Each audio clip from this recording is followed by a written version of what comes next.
Hello everyone, welcome to Krypton tutorials. आज हम लोग डिस्कस करने जा रहे हैं about effect of temperature on exothermic and endothermic reaction. So let's get started. ये इफेक्ट ऑफ टेम्परेचर जो हम लोग पढ़ते हैं एक्सोथर्मिक और एंडोथर्मिक रिएक्शन में, एक केमिकल इक्विलिब्रियम चैप्टर के ले चैटलियर प्रिंसिपल के अंदर आने वाला एक सब टॉपिक है, इसलिए यहाँ पे हेडिंग ले चैटलियर प्रिंसिपल लिखी हुई है। तो इस इफेक्ट के बारे में जानने से पहले हम लोग एक्सोथर्मिक और एंडोथर्मिक रिएक्शन को रिप्रेजेंट कैसे करते हैं केमिकल रिएक्शन फॉर्म में, वो देख लेते हैं। तो एक्सोथर्मिक एंड एंडोथर्मिक रिएक्शन, तो एक्सोथर्मिक रिएक्शन क्या होती है? ऐसी रिएक्शन जब हो रही है तो वो क्या कर रही है, हीट रिलीज कर रही है। ठीक है, तो रिएक्शन के फॉर्म में अगर मुझे लिखना हो तो मैं कुछ इस तरीके से लिख सकता हूँ। ए कोई रिएक्टेंट है, बी एक प्रोडक्ट है, और क्योंकि रिलीज हो रही है तो हम लोगों ने प्रोडक्ट साइड में क्या लिख दिया, क्यू। ये स्मॉल क्यू क्या रिप्रेजेंट कर रहा है यहाँ पे, हीट। तो प्रोडक्ट साइड में आ रहा है, इसका मतलब क्या है, हीट रिलीज हुई। फिर अगर हम लोग एंडोथर्मिक रिएक्शन की बात करें तो ये एक ऐसी टाइप की रिएक्शन होती है जब रिएक्शन हो रही हो तो हीट वो यूटिलाइज कर रही हो। अगर हीट यूटिलाइज कर रही है तो उसको हम लोग कुछ इस तरीके से नोटेशन में ले लेते हैं, क्योंकि रिएक्शन हो रही है और हीट यूटिलाइज कर रही है तो रिएक्टेंट साइड में लिख लिया। बहुत सारे लोग इसको इस तरीके से भी रिप्रेजेंट करते हैं।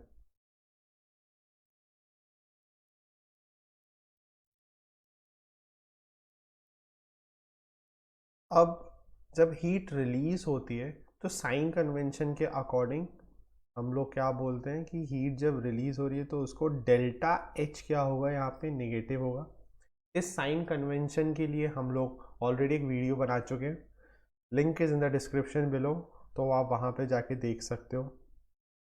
सिंपली अगर हीट लग रही है, यूटिलाइज हो रही है, तो उसके लिए हम लोग enthalpy greater than zero heat से रिलेट करते हुए यहाँ पे हम बता रहे हैं।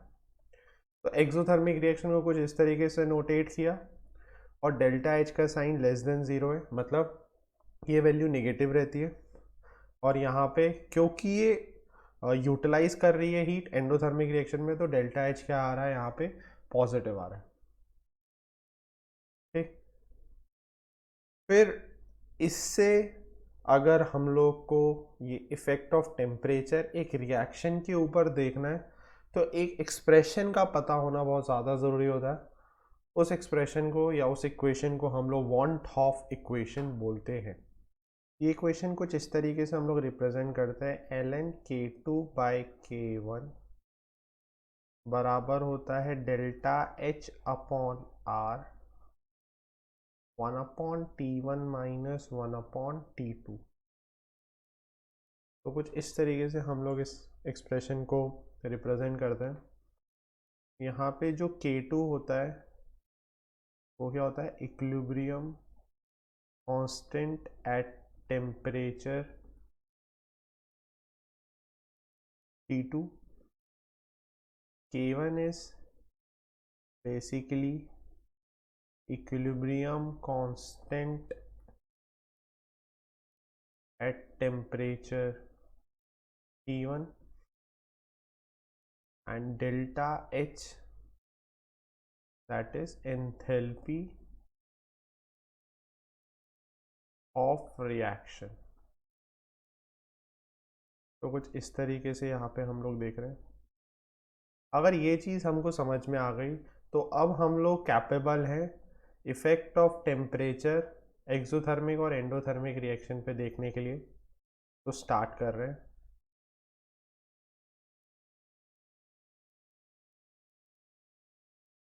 तो जब हम लोग टेम्परेचर बढ़ाते हैं तो कैसे इफेक्ट होता है, देखते हैं। एक्सोथर्मिक रिएक्शन है अगर, तो रिएक्शन कुछ इस तरीके से हो रही है। इसका डेल्टा एच की जो वैल्यू है वो क्या है, लेस देन ज़ीरो। ठीक, अब यहाँ देखते हैं, इक्वेशन को यूज़ में लाते हैं। ln k2 by k1 delta h upon r 1/T1 minus 1/T2। अगर हम लोगों ने टेम्परेचर बढ़ाया है, इसका मतलब T2 is greater than T1। ठीक, तो 1/T1 माइनस 1/T2 की वैल्यू क्या आई, पॉजिटिव। अब डेल्टा एच क्या है यहाँ पे एक्सोथर्मिक के लिए, नेगेटिव। तो नेगेटिव इंटू पॉजिटिव क्या आता है, नेगेटिव। और हम लोग को ये चीज़ मालूम है कि लॉग की वैल्यू अगर नेगेटिव आ रही है, इसका मतलब उसके अंदर वाली जो वैल्यू है वो क्या है, लेस देन 1। ठीक है, तो k2 by k1 is less than 1। तो इससे हमें क्या पता चला, k2 k1 से कम है। और k क्या रिप्रेजेंट करता है, इक्विलिब्रियम कांस्टेंट। तो बाद वाला इक्विलिब्रियम कांस्टेंट पहले वाले इक्विलिब्रियम कांस्टेंट से क्या है, कम है। इसका मतलब क्या है कि प्रोडक्ट पहले ज़्यादा बन रहा था, बाद में प्रोडक्ट क्या हो रहा है, कम बन रहा है। तो हम ये बोल सकते हैं कि रिएक्शन शिफ्ट्स इन बैकवर्ड डायरेक्शन जब एक्सोथर्मिक रिएक्शन हो रहे हैं और हम लोग टेम्परेचर को इंक्रीज कर रहे हैं। फिर से इसको हम लोग देखते हैं। अगर हम लोगों ने टेम्परेचर इंक्रीज किया, that means T2 is greater than T1। तो 1/T1 की value is greater than 1/T2। तो ओवरऑल ये वाली वैल्यू क्या हो गई, हमारी पॉजिटिव हो गई। Delta H for exothermic reaction is negative. तो negative into positive, it's negative. और लॉग के बाहर या ln के बाहर कोई भी वैल्यू अगर निगेटिव आ रही है, इसका मतलब उसके अंदर वाली ये जो वैल्यू है वो लेस देन 1 है। और अगर लेस देन 1 है, इस तरीके से इसको हम एक्स्ट्रापोलेट करें तो क्या आ रहा है, k1 is greater than k2। मतलब बाद वाला इक्विलिब्रियम कांस्टेंट कम है पहले वाले इक्विलिब्रियम कांस्टेंट से। तो इससे हमें ये चीज़ पता चल गई कि रिएक्शन क्या जा रही है, बैकवर्ड जा रही है। क्योंकि जितनी ज़्यादा बड़ी k की वैल्यू होगी उतना ही ज़्यादा क्या होता है, हमारा प्रोडक्ट का फॉर्मेशन होता है। फिर हम लोग एंडोथर्मिक की बात कर रहे हैं।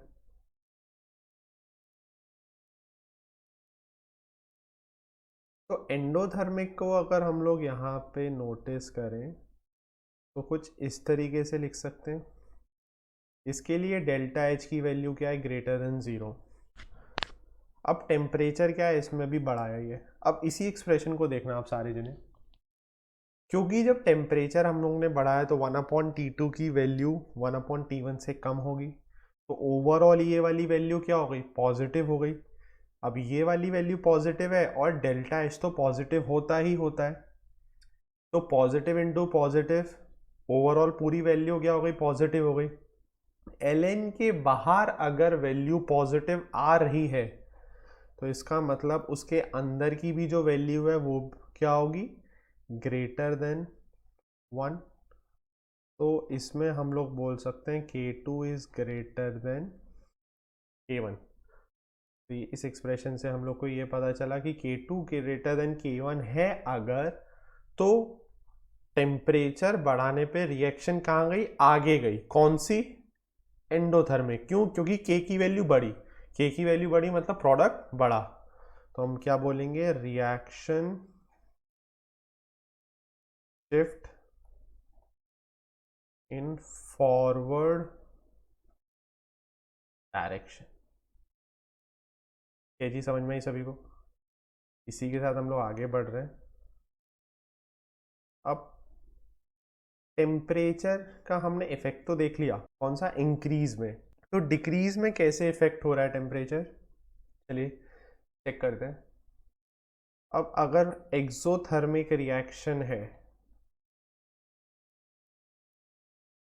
तो सेम रिप्रेजेंटेशन,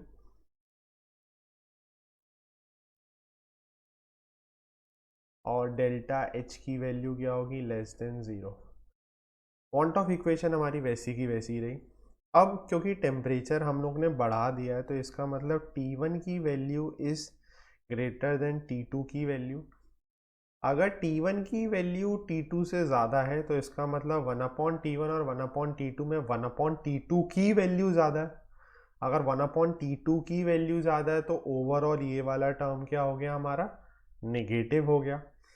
अब ये वाला टर्म नेगेटिव हुआ, डेल्टा एच तो क्या है, ऑलरेडी ही नेगेटिव ही है। तो नेगेटिव इंटू नेगेटिव क्या होता है, पॉजिटिव, समझते चलना। नेगेटिव इंटू नेगेटिव अगर पॉजिटिव हो रहा है मतलब लॉग के बाहर वाली वैल्यू क्या हो रही है, पॉजिटिव हो रही है। अगर लॉग के बाहर वाली वैल्यू पॉजिटिव हो रही है इसका मतलब लॉग के अंदर वाली value that is K2/K1 is greater than 1। अब K2/K1 इज ग्रेटर देन 1 इसका मतलब क्या है, K2 K1 से क्या है, बड़ा है। मतलब बाद वाला इक्विलिब्रियम कांस्टेंट पहले वाले इक्विलिब्रियम कांस्टेंट से क्या है, बड़ा है। तो हम लोग इसको क्या बोल दिया, reaction shift in forward direction. क्योंकि K2 की वैल्यू बढ़ी, K2 की वैल्यू बढ़ी इसका मतलब क्या है, हमारा प्रोडक्ट भी बढ़ेगा। फिर इसी के साथ हम लोग एंडोथर्मिक रिएक्शन की बात करते हैं। एंडोथर्मिक रिएक्शन का भी जो रिप्रेजेंटेशन है वो क्या है, सेम है, बस यहाँ पे -2 लगा देंगे, डेल्टा एच की वैल्यू ग्रेटर देन 0। तो आप स्क्रीन पे भी देख सकते हैं। अब टेम्परेचर को डिक्रीज किया है तो यहाँ पे भी केस क्या रहेगा, सेम रहेगा, T1 की value is greater than T2। अब T1 अगर T2 से बड़ा है तो हम लोग ये बहुत इजीली कह सकते हैं कि 1/T1 छोटा होगा 1/T2 से। तो अगर ये वैल्यू छोटी हुई तो ओवरऑल वैल्यू क्या हो गई, ये नेगेटिव हो गई। अगर ये ओवरऑल वैल्यू नेगेटिव हो गई और डेल्टा एच तो एंडोथर्मिक के लिए पॉजिटिव होता है, तो नेगेटिव इनटू पॉजिटिव ओवरऑल जो पूरी वैल्यू हो गई वो क्या हो गई, नेगेटिव। अब जब पूरी वैल्यू नेगेटिव हो गई है तो ln K2/K1 क्या हो गया, लेस देन 0। तो अंदर वाली वैल्यू क्या होगी, लेस देन 1। तो इसका मतलब K2 K1 से कम है। अच्छा, K2 K1 से कम है इसका मतलब बाद वाला इक्विलिब्रियम कांस्टेंट क्या है, पहले वाले इक्विलिब्रियम कांस्टेंट से कम है। इसका मतलब प्रोडक्ट कम बन रहा है। अगर प्रोडक्ट कम बन रहा है तो रिएक्शन कहाँ जा रही है, बैकवर्ड की तरफ। तो reaction shift in backward direction. तो इसी के साथ हम लोग फिर से इसको समराइज कर लेते हैं कि जब हम लोग टेम्परेचर बढ़ाते हैं एक्सोथर्मिक रिएक्शन का तो रिएक्शन कहाँ जाती है, बैकवर्ड डायरेक्शन में। जब हम लोग टेम्परेचर बढ़ाते हैं एंडोथर्मिक रिएक्शन का तो रिएक्शन कहाँ जाती है, फॉरवर्ड जाती है। और जब हम लोग टेम्परेचर घटाते हैं एक्सोथर्मिक रिएक्शन का तो रिएक्शन फॉरवर्ड जाती है। जब हम लोग टेम्परेचर घटाते हैं एंडोथर्मिक रिएक्शन का तो रिएक्शन बैकवर्ड की तरफ जाती है। So that's all from my side. I hope you like the video. If you do so please like, share, subscribe and hit the bell icon for instant notification. And for more freshly prepared tutorials, keep watching Krypton Tutorials. Thank you.